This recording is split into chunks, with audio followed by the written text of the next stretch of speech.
ما تحفظوش عيالكم قرآن. زي ما بقول لكم كده، ما تحفظوش عيالكم قرآن.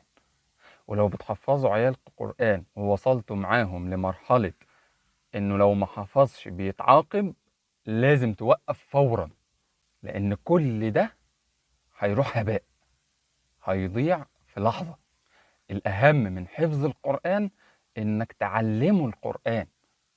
علمه إزاي يقرأ قرآن، علمه يقرأ القرآن مخارج حروف صح، تشكيل صح، أحكام صح، وسيبه. مش مهم يحفظ، عوده إنه يقرأ كل يوم قرآن. يعني لما تيجي تعوده إن إحنا كل يوم هنقعد أنا وأنت نقرأ ورد، أهم من إنه يحفظ.